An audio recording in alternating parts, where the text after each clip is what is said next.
Well, West Virginia basketball had a bump in the road against Pitt, but all is not lost. And I had to ask the question, is West Virginia overlooking its next game towards Gonzaga? That's the question on this show. You don't want to miss it. Stick around. This is Locked On West Virginia.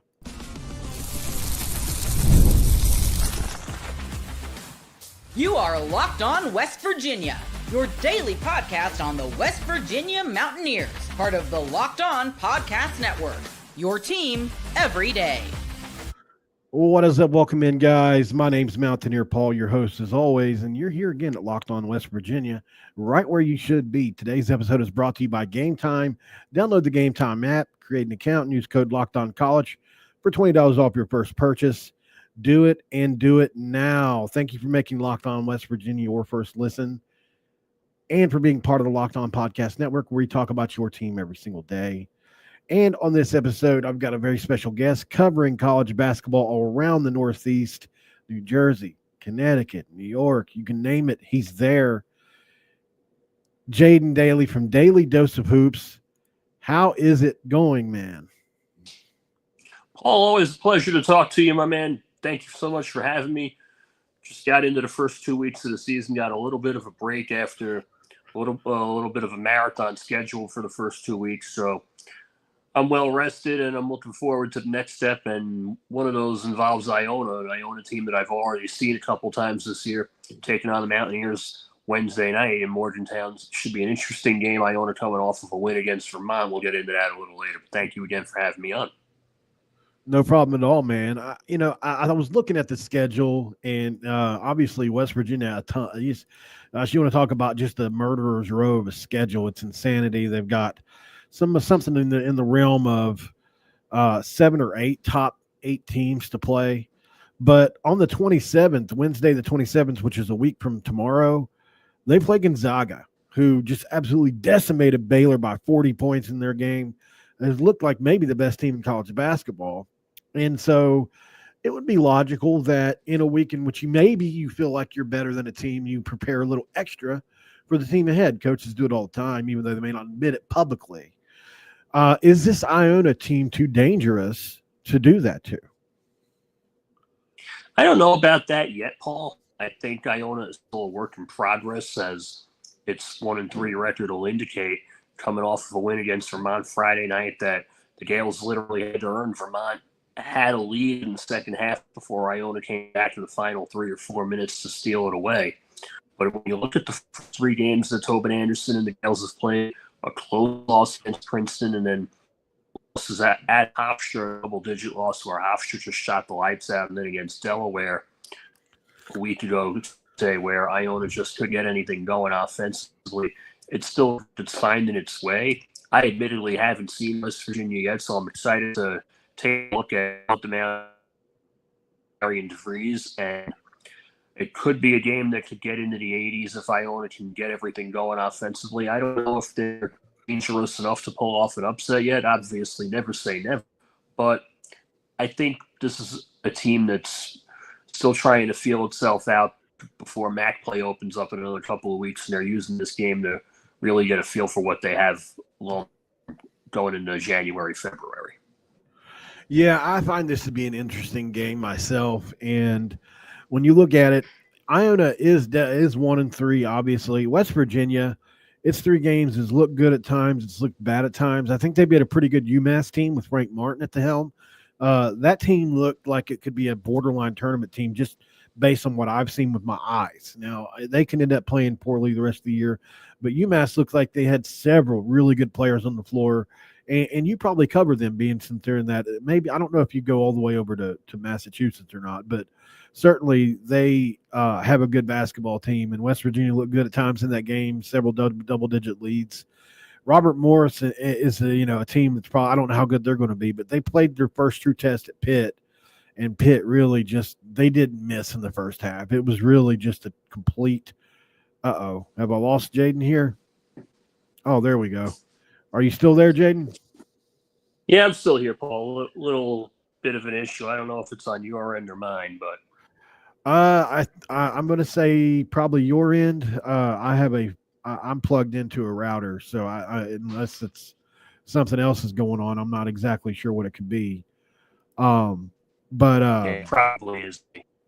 okay. Well, I don't know if you're on data or Wi-Fi, if that either one of those help or not. But I was just pointing out West Virginia's schedule is the only really good team they play, probably Pitt so far. Be interested to see what this game's going to look like. On the West Virginia side, Sincere Harris is going to be big in this game. I think he's going to turn into one of the best on-ball defenders in America, and I think he's shown that through a few games now. But I was asking you, do you cover UMass since they're in that region that you cover teams in or close to it? Not really. I haven't been able to get to UMass, or even when they come down here and play Fordham. They did play Louisiana Tech last week in a Nassau Coliseum doubleheader, but I didn't see much of that game, so I don't know much about the Minutemen, honestly. Okay, gotcha. Well, Frank Martin coaches them, so they're probably pretty good. Like they look good against us. I'll say that much. So tell me a little bit about this Iona team as far as, and we'll get into the players in the next segment. We just, over the next 2 or 3 minutes, just kind of tell me what the head coach is all about, what their philosophy is as a team. Like, what do they like to do? Well, on its best day, Iona is a team that likes to push tempo, press and run, really a full court attack on both sides of the floor, and you'll see that from the onset, where Tobin Anderson spent a lot of the summer implementing a court press. It was something that he wanted to do after last season's roster wasn't as tough or as physical as he would have liked. So you'll see the press a little more, and being a West Virginia guy, you're used to that from the Bob Huggins days. So it'll be something familiar to Mountaineer fans, even if it's on the other end. Iona's going to want to get out in transition. I think that's a part of the game that's becoming a little more frequent as far as the last couple games are concerned. You'll see the guards, particularly DeJour Reeves, the Northern Colorado transfer, and Adam Jai, the freshman from the Bronx, really try to push tempo, attack the basket, and slash their way in. So you're looking at that offensively, a team that'll take a lot of threes if they're available, if they can make them and get clean looks. And on defense, Iona is just particularly tough, especially in the paint with Clarence Rupert and also with Yafet Mundi, the Frenchman coming in from junior college as well. So it'll be an interesting game. Not a lot of size either, 6'7", 6'8" up front, so that could be an opportunity for West Virginia to take advantage on the boards. But Iona's going to try to push the pace and make things interesting and really get in their grill defensively in the opening minutes. Well, that's going to be fun to watch because I think both teams are looking to do something similar to that in this game. Half-court defense is specialty of Darian Devries. Not exactly sure what Iona's game plan is going to be half-court-wise. We've seen teams throw some zone at West Virginia. We've seen teams that do a lot of what I like to call kind of what Frank Martin and Bob Huggins do, where they trap different parts of the floor. Like with two guys, they'll just really quickly just jump off and trap somebody with two guys. And that's what Tucker DeVries experienced last game. Somebody you probably know well, being that he's just such a great basketball player. It'll be interesting to see what Iona's game plan is in this game. And I think if they can muddy it up, especially with the press and everything, this could be a game that gets ugly for the Mountaineers. Don't see it happening, but if their game plan goes according to plan, that's definitely something that could happen. So up next on Locked On West Virginia, guys, we're going to get into the game keys, impact players, everything you need to know. Stick around. We're with Jaden Daly of Daily Dose of Hoops, and we shall be right back. This is Locked On West Virginia.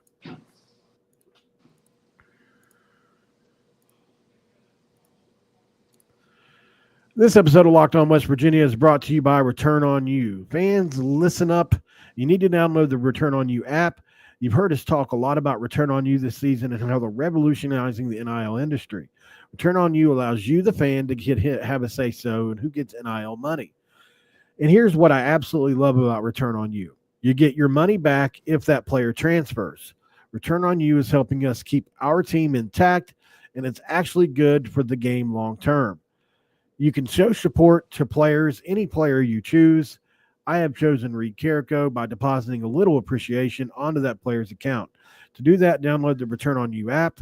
You can see what the logo looks like if you're watching it on YouTube, or just go to joinreturnonu.com.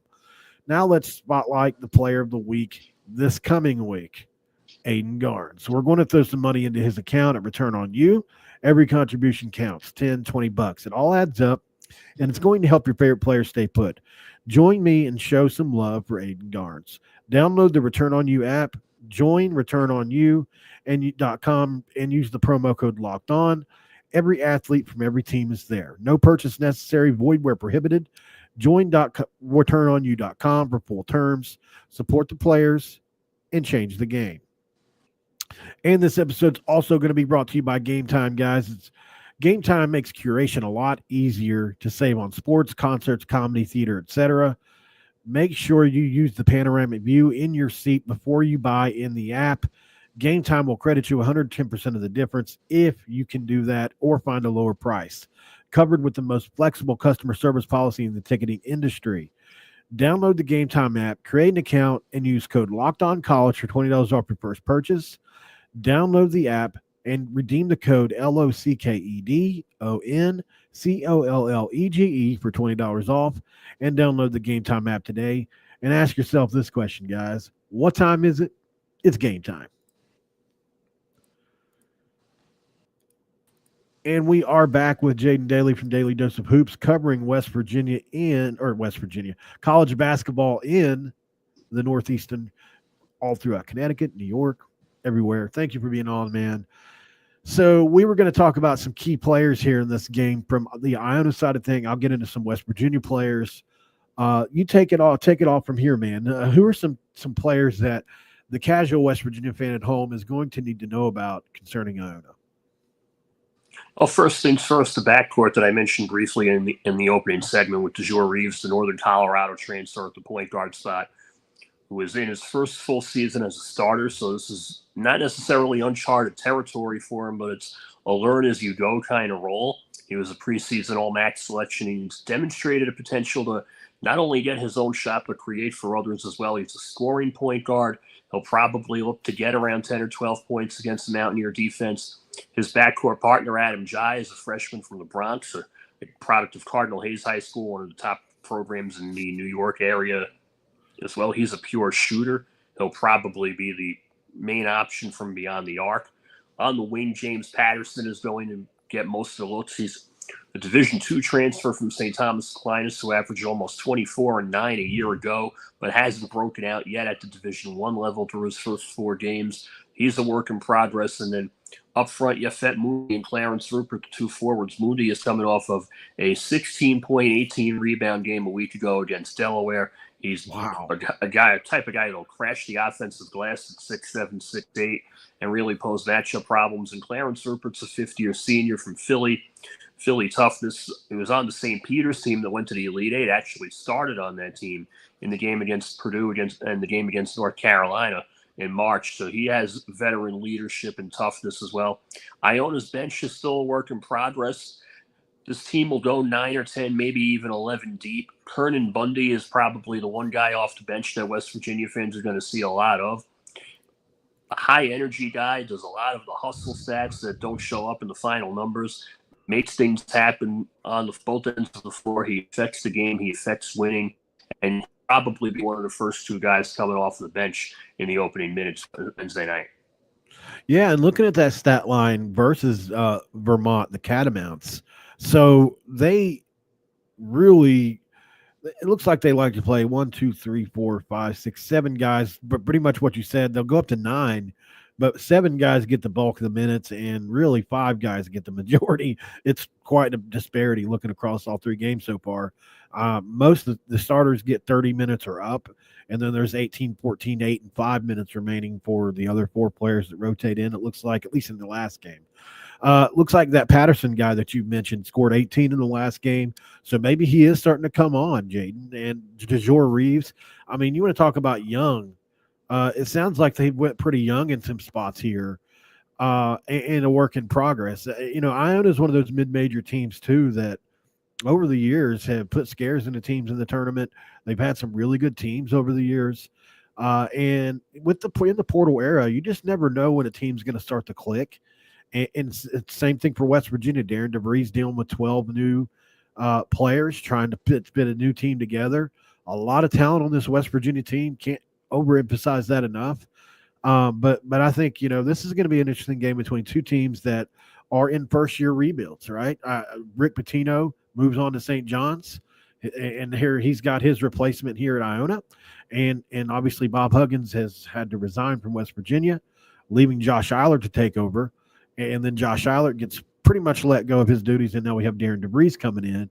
So these are two programs trying to get on track, trying to figure out what their identities even are. And it's going to be interesting to see what this looks like. I think 1-3, to me, I don't think 1-3 spells out who Iona just is yet. I watched some tape on them earlier, probably about an hour's worth, just to kind of get a sense. They've got talent. It's not like they don't have talent. Uh-oh. Might have lost him. Sorry, guys. For those of you listening on podcast, Jaden is seemingly having some cell phone service issues. So if he decides to come back into the game or into the show, we would certainly welcome him back. Oh, there he is. There you are. You're back. Yeah, I'm still here, Paul. A little technical difficulty on my end. Listen, it's live. It's going to happen, So on the West Virginia side of things, just wanted to mention really quick. So it's going to be interesting to see in this game just some of the matchups. Have you got a chance to see? You said you haven't had a chance to see any West Virginia yet, correct? I have not. No, not yet. Okay. So as far as West Virginia goes, and this is, for anybody that maybe watches from your profile, West Virginia is a team that really likes to get out and run. Obviously, Tucker DeVries has come over with his dad, two-time Missouri Valley Conference Player of the Year.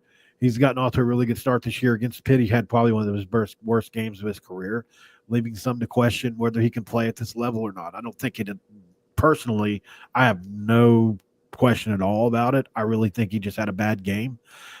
It was this, 12 new players played for the first time ever together on the road, ever, So I just think Pitt, they had a bunch of income returning players and they had a better mix of returning and incoming players than we do. Darren's flipping literally 1 through 13 the entire roster. Not one player has ever played.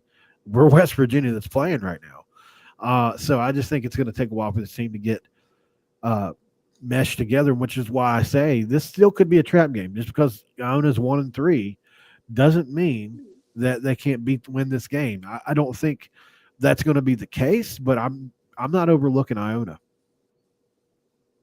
And you shouldn't. I think it'll be a close game through most of the first half before West Virginia ultimately has the edge in terms of talent, physicality, and energy as well. Iona's not going to come in and roll over. It won't be a 30 or 40 game early in the second half. It'll be probably low double digits with about 15 minutes to go, 10, 15 minutes to go. But Iona's gonna hang around and keep it interesting for a little bit. And another thing you mentioned was how's it pronounced? Yafet? Yafet, yes. If he's capable of changing the game on the offensive glass, I think that's where this game really could turn, because this is a guy that you just said had 16 and 18 or something. What was the stat line? 16 points, 18 rebounds against Delaware. That's incredible. 18 rebounds is a lot against anybody. And West Virginia's biggest criticism is their rebounding, because they don't start a guy over 6'8". They've got basically a sophomore playing his first season ever college basketball, coming over from Illinois. Amani Hansberry is supremely talented. This is definitely a 4 to 5 star talent, but he's definitely not there yet and struggles in rebounding a little bit. He's more of your five that you play through and use offense through him. There is another 6'10" guy that comes in that spells him, that's played extremely well. Eduardo Andre, transfer from Fresno State. He went 4 for 4 against Pitt. He was one of our more consistent players. But he is not what you would consider a rebounding dynamo, but he hasn't had a chance to really show that yet. But, a guy like Yafet's a guy that could really get some second chance points and shots for Iona versus a West Virginia. Yeah, and you mentioned Monty Hansberry. I actually had the chance to see him last year when Illinois played UConn in the Elite Eight as the backup to Coleman Hawkins. Really didn't Oh do yeah. much in that game because it was out of hand after the 30-0 run. But I do see a lot of upside in him, and I'm intrigued to see what he does at West Virginia. Yeah, it's going to be interesting. I like I said, his first full season as a starter, and I think the team as a whole, Pitt was so much more physical than I think they expected, and so one of two things is going to happen. I think they're going to answer the bell or they're not. Considering how much confidence I have in Darian Devries as a coach, I truly believe this in my heart, and I'm not even being a homer here. Just everything I've been told, everything I've saw. I really think Darian DeVries is going to mold himself into one of the elite coaches in college basketball. Whenever I don't know when it's going to happen, but I believe it's going to, just based on everything that I know about him. I don't think this team is going to roll over either, even though Pitt got Pitt had an incredible first half, by the way. They shot almost 80% from the field. So it was insane. Like they just didn't miss anything. So they came back down to earth, but it was such a big lead. They just the second half, West Virginia couldn't get back in. I think it's soured people on West Virginia a little bit this year. But I don't, you know how college basketball is. There are teams that go to the Final Four that get blown out early in the year. Yeah, I mean, I'm not saying West Virginia is going to do that, but it can happen. Up next, guys, on Locked On West Virginia, we're going to get into the prediction of the score. I think we both kind of alluded to what we're going to do here, but stick around for that, guys. We'll be right back. We got one read to do.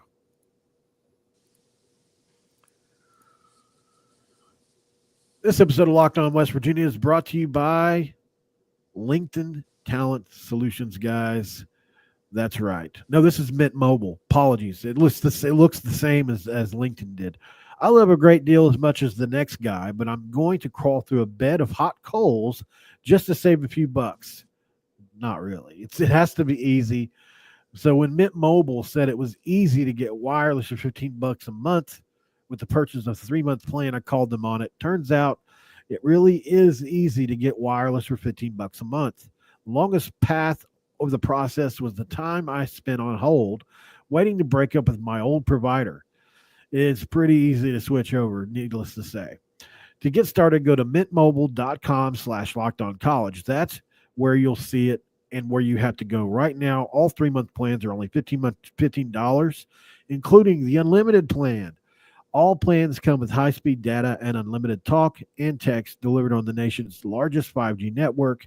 You can use your own phone with any Mint Mobile plan and bring your number back along with you and all your existing contacts. Find out how easy it is to switch to Mint Mobile and get 3 months of program wireless service for $15 a month. Go to mintmobile.com/lockedoncollege. That's mintmobile.com/lockedoncollege and cut your wireless bill to $15 a month. That's mintmobile/lockedoncollege. Disclaimer must be read before I let you guys go on this. $45 upfront payment is required, which is equivalent to $15 per month. New customers on the first 3-month plan only. Speeds slower above 40 gigabytes on the unlimited plan. Additional taxes, fees, and restrictions do apply. See Mint Mobile for details. And we are back with Jaden Daly. Thank you so much, sir, for being here. Daily Dose of Hoops, covering college basketball all across the Northeast. So I think this is a game, like I said, we've kind of outlined what this is. This is your two basketball programs in the early in their tenures of the new coaches, trying to get things turned around. Certainly, it's hard to replace. I mean, I don't know if there'll be a preview done this year with two more legendary coaches replaced in the same game. You replace Bob Huggins and Rick Pitino. How much? I mean, you can't get harder to replace than that. Yeah, it's true. And Tobin Anderson had a rough first year last year with his Iona team. And just like last year, he had to flip the entire roster again this season. Everybody either graduated or went into the portal. So he's become experienced, albeit not voluntarily, in terms of roster management and overhauls.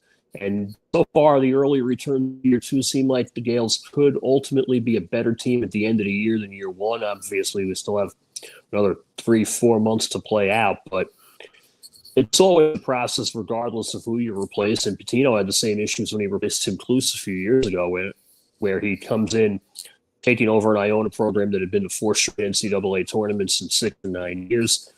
First year, the team gets hit with COVID 4 times, but still wins the MAC tournament and puts a scare in Alabama for 32 minutes in the NCAA tournament. And then the following year, they get knocked out by Ryder in the quarterfinals of the MAC tournament, which sets up the St. Peter's run.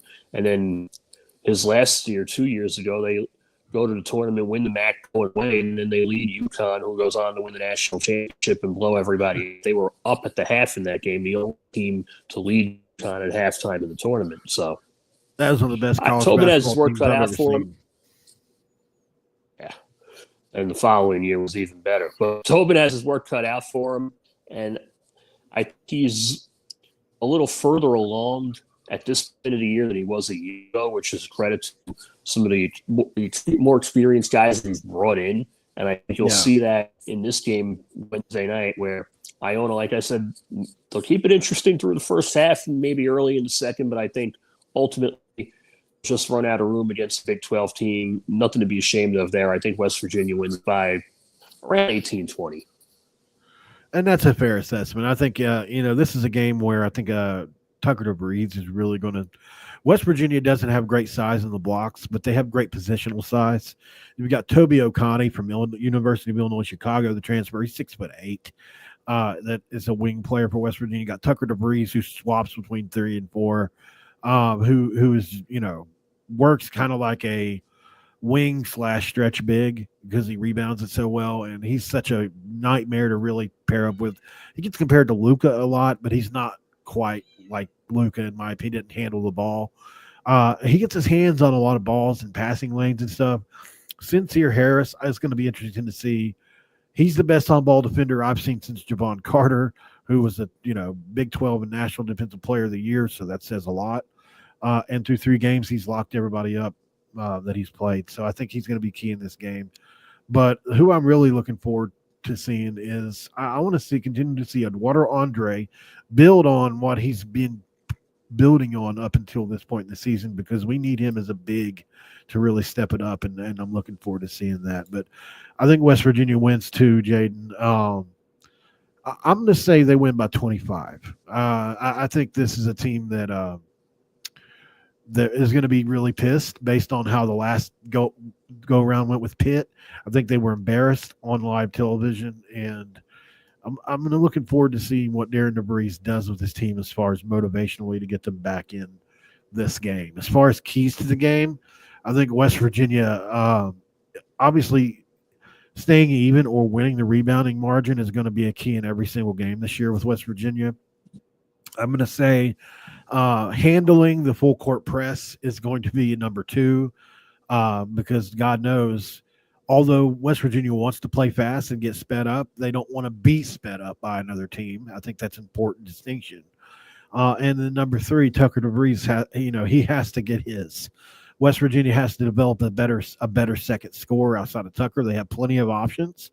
I mean, they've got 3 guys that averaged almost 20 a game last year on the roster besides Tucker.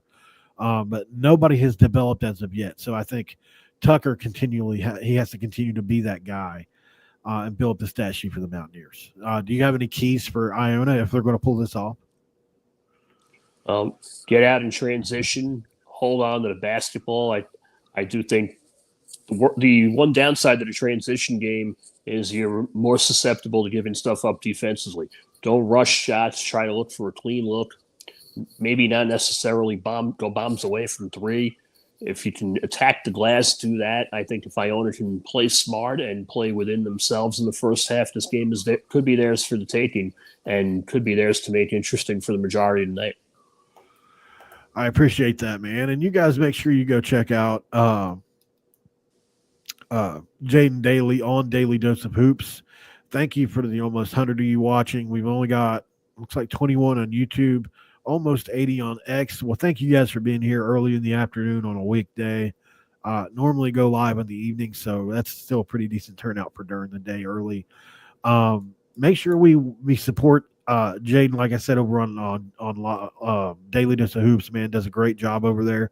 He's got growing a big following, over 10,000 people now, and does an incredible job covering some teams that maybe aren't what's the best way to put this, Jaden? They're not like, it's not like you're covering UConn every day, right? Like you cover Right. teams that don't get a lot of coverage, that Mhm. deserve coverage, that have great stories to tell, and a lot of times have great endings to seasons and all that stuff.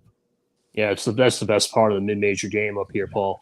You get to tell stories and meet characters that you would normally find overlooked in some places. Yeah. Around here, the majority of the casual fans really only care about St. John's, and to a lesser extent Rutgers. Even Seton Hall gets overlooked more often than not. So the smaller schools always have a place on our outlet, and we've made a living off of that for the last 15 years. Rutgers. That sounds like somebody over there. Rutgers. Oh man, thanks for joining, brother. And Drum Wolf, I see you in the chat. Thank you very much. I'm glad you used Mint Mobile. And thank you for urging people to like the video. So for Jaden, for me, guys, we thank you so much for coming in and seeing us this evening or this afternoon, and we'll see you guys tomorrow at the game. I will do a post game. Maybe get Jaden to even do that one with me if he's willing to. We'll talk about it. Until then, guys, I'll see you guys on Wednesday. This is Paul. I'm out.